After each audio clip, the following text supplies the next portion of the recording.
बिहार के सत्ता संग्राम में सियासी तपिश बढ़ती जा रही है। एक और महागठबंधन का कुनवा घटता जा रहा है तो दूसरी ओर एनडीए में भी एलजेपी अपने पत्ते नहीं खोल रही है। सूत्रों के मुताबिक उपेंद्र कुशवाहा के नेतृत्व वाली आरएलएसपी के एनडीए में शामिल होने को तय माना जा रहा है। बिहार में चुनावी गणित तेजी से बदल रहे हैं। एलजेपी नेता चिराग पासवान की चुप्पी के भी कई मायने निकाले जा रहे हैं।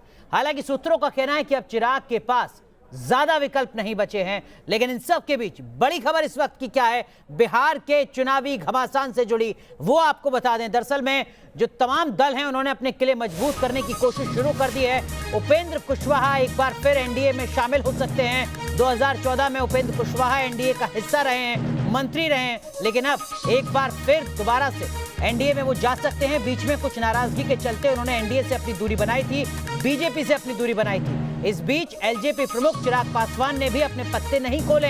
एलजेपी प्रमुख चिराग पासवान के हमलावर रुख से नीतीश कुमार नाराज हैं। सूत्रों के हवाले से ये जानकारी सामने आ रही है, क्योंकि लोक जनशक्ति पार्टी यानी रामविलास पासवान की पार्टी एलजेपी ने अपने जो शर्तें वो यहां पर सामने रख दी हैं। इस तरीके की जानकारी लगातार सामने आ रही है और उन शर्तों को लेकर ही नीतीश कुमार की नाराजगी भी अब देखी जा रही है। कुल मिलाकर बिहार में सियासी घमासान के बीच राजनीतिक दलों के बीच भी उठापटक लगातार चल रही है। हमने कहा है, हमारी पार्टी के लोगों ने मुझको अधिकृत किया है और उसके अनुकूल हम डिसीजन लेंगे। जब डिसीजन लेंगे तब आपको बताएंगे। अभी कुछ भी ऐसा मामला नहीं है जिसकी चर्चा खामखा मीडिया में की जा रही है। सर, चुनाव की घोषणा हो चुकी है, उसके बाद कब तक डिसीजन लेंगे? जल्दी लेंगे। तो सुना आपने उपेंद्र कुशवाहा को, वो कह रहे हैं कि जल्द ही हम फैसला लेंगे। और सूत्रों के हवाले से खबर जो आ रही है उसके मुताबिक जल्दी फैसला ये होगा कि वो एक बार फिर एनडीए का हिस्सा बनने जा रहे हैं। उधर बिहार में सीट बंटवारे को लेकर एनडीए में जो टेंशन है वो लगातार बढ़ता जा रहा है, क्योंकि लोक जनशक्ति पार्टी एलजेपी ने 42 सीटों की अपनी मांग रखी है। एक राज्यसभा सीट पर भी एलजेपी अड़ी हुई है। सूत्रों के हवाले से ये जानकारी आ रही है, मांग पूरी ना होने पर अकेले चुनाव लड़ सकती है एलजेपी। इस तरीके की जानकारी भी सूत्रों से आ रही है। चुनाव में बीजेपी करे गठबंधन की अगुवाई, इस मामले पर भी एलजेपी की अपनी अलग राय है, क्योंकि नीतीश कुमार बिहार में सबसे बड़ा चेहरा है एनडीए के। लेकिन यहां पर एलजेपी की तरफ से मांग ये सामने आ रही है कि बीजेपी गठबंधन की अगुवाई करे। क्या इसका मतलब बिहार के चेहरे के तौर पर भी है? और अगर ऐसा होता है तो घमासान तय मान लीजिए। 28 अक्टूबर से बिहार में विधानसभा के चुनाव होने हैं और उससे पहले इस तरीके की उठापटक लगातार जारी है। एलजेपी के नेता संजय सिंह ने गठबंधन को लेकर क्या कुछ कहा है, सुनवाते हैं आपको। लोजपा चाहती है कि भाजपा ज्यादा सीटों पर लड़े, अन्यथा भाजपा के कार्यकर्ताओं में रोष बढ़ेगा। आखिरी फैसला पार्टी के सभी वरिष्ठ नेताओं को करना है। अभी तक कोई इस विषय पर बैठक नहीं हुई है। चलिए सीधा रुख करते हैं पटना का। हमारे सहयोगी रजनीश सिन्हा हमारे साथ जुड़े हुए हैं। रजनीश, जो घमासान है वो लगातार चल रहा है, लेकिन दो बातें। सबसे पहले रामविलास पासवान की पार्टी की तरफ से यह कहा जा रहा है कि बीजेपी लीड करे बिहार में गठबंधन को। इसका मतलब क्या है? क्या मुख्यमंत्री पद के चेहरे के तौर पर लीड करे या सीटें ज्यादा हों?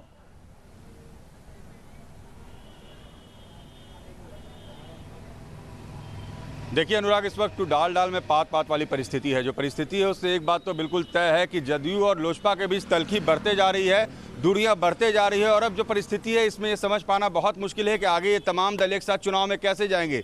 लोक जनशक्ति पार्टी की एक मांग नहीं है। लोक जनशक्ति पार्टी बिहार में विधान परिषद में भी सीट चाह रहे हैं। लोक जनशक्ति पार्टी को लोकसभा में भी जो उपचुनाव होने हैं वहाँ पर भी उनकी नज़र है, केंद्रीय मंत्रिमंडल पर भी उनकी नज़र है। साथ में बिहार विधानसभा में ज़्यादा से ज़्यादा सीटें चाहिए, 40 से ज़्यादा सीटों की दावेदारी है। और दर्जन भर से ज़्यादा लोजपा के जो नेता हैं वो बार बार ये भी कहते रहे हैं कि हम अकेले भी चुनाव में जा सकते हैं। तो एक बड़ी अजीब सी परिस्थिति है। और अभी मैं बता दूं, मैं जहां मौजूद हूं ठीक इसके बगल वाले लेन में मुख्यमंत्री आवास है और वहां पर जेडीयू के कोर कमेटी की बैठक चल रही है, जहां मुख्यमंत्री नीतीश कुमार मौजूद हैं, कार्यकारी प्रदेश अध्यक्ष अशोक चौधरी मौजूद हैं, ललन सिंह मौजूद हैं, विजय चौधरी मौजूद हैं। यानी जेडीयू की कोर कमेटी की बैठक चल रही है कि एनडीए में अब तक सीट बंटवारे पर कुछ हुआ नहीं है, चुनाव में कैसे जाना है, वक्त कम बचा है, जनता को समझाना है, कार्यकर्ताओं को समझाना है, सीट का चयन होना है, कैंडिडेट्स का चयन होना है, अभी तक चीजें साफ नहीं हो पाई और लोजपा के लगातार जो तेवर हैं वो तल्ख हैं। चिराग पासवान ने चुप्पी साध रखी है, उन्होंने वो बार-बार खत के माध्यम से, ट्वीट के माध्यम से अपनी भावनाओं को जाहिर कर रहे हैं। ये बता रहे हैं कि रामविलास पासवान की तबीयत बिगड़ी हुई है और इस कारण से वो वहां पर है। जी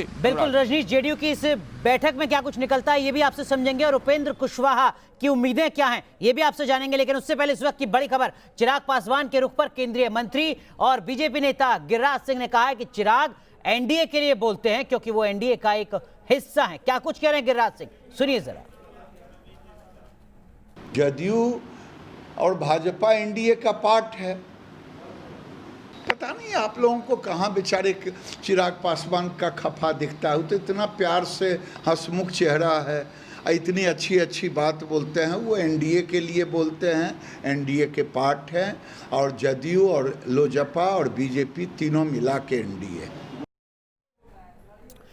तो रजनीश, जो बात यहां पर गिरिराज सिंह कह रहे हैं क्या इतनी ही सामान्य है, क्या इतनी ही हल्की है? चिराग पासवान की कोई नाराजगी नहीं है, एलजेपी की कोई मांग नहीं है।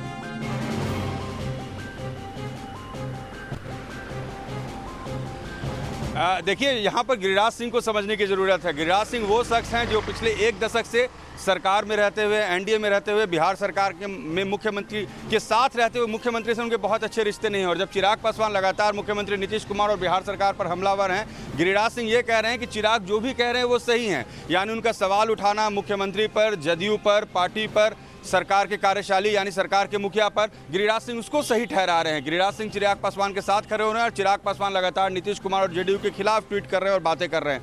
तो ये जो है एक बड़ी अजीब सी परिस्थिति है, जहाँ बीजेपी भी इस परिस्थिति को शायद एंजॉय कर रही है। ऐसा लग रहा है कि अगर लोक जनशक्ति पार्टी कहती है कि हमारी मांगों को पूरा नहीं किया जाएगा तो हम अकेले चुनावी मैदान में उतर जाएंगे। एलजेपी आखिरी बार कब अकेले चुनाव लड़ी थी और क्या वाकई ऐसा कर सकती है एलजेपी? क्या इससे सियासी फायदा होगा एलजेपी को?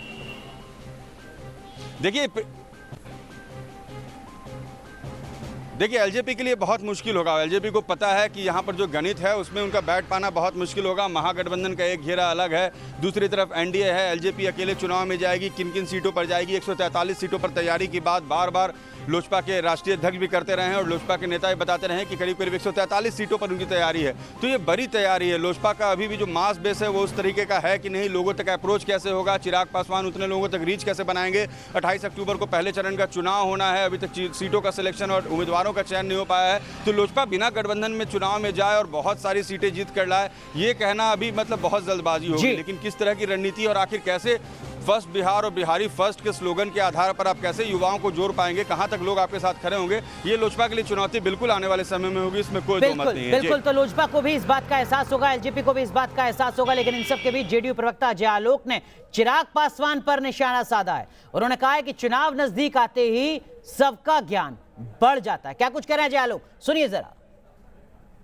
भाई अमित शाह को क्यों नहीं पत्र लिखेंगे?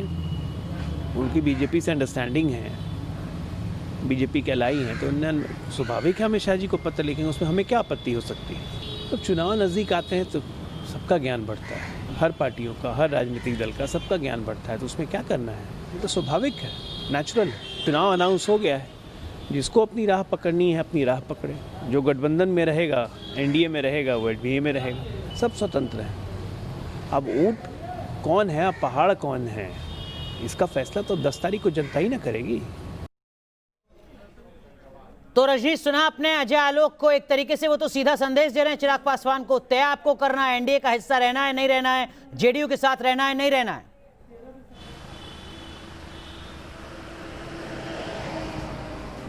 बिल्कुल, मैं वही कह रहा हूं कि भाषा और शैली आपको समझ में आ रही होगी कि किस तरीके से तल्खी है जेडीयू और एलजेपी में इस वक्त, और कैसे ये लोग साथ में चुनाव में जाएंगे। और चुनाव में जाएंगे तो जनता और कार्यकर्ताओं को कैसे आश्वस्त कर पाएंगे कि हम लोग साथ साथ हैं, क्योंकि पॉलिटिक्स पूरी तरह से परसेप्शन का खेल होता है। अब जिस तरीके से जेडीयू के नेताओं का बयान आ रहा है, एलजेपी के नेताओं का बयान आ रहा है, एक दूसरे की खिलाफत कर रहे हैं, फिर एनडीए में साथ में चुनाव में जाएंगे, 20 दिन बाद चुनाव प्रचार इनको साथ में करना है, तो ये बहुत मुश्किल है। और अभी जो परिस्थिति है इसमें यूटर्न की परिस्थिति दिखती नहीं है बहुत ज्यादा। बिल्कुल, तो एलजेपी के पास विकल्प बहुत कम है। लगातार बड़ी कवरेज बिहार के विधानसभा चुनाव को लेकर न्यूज नेशन की बनी रहेगी। हर खबर सबसे पहले न्यूज नेशन आप तक पहुंचाता रहेगा।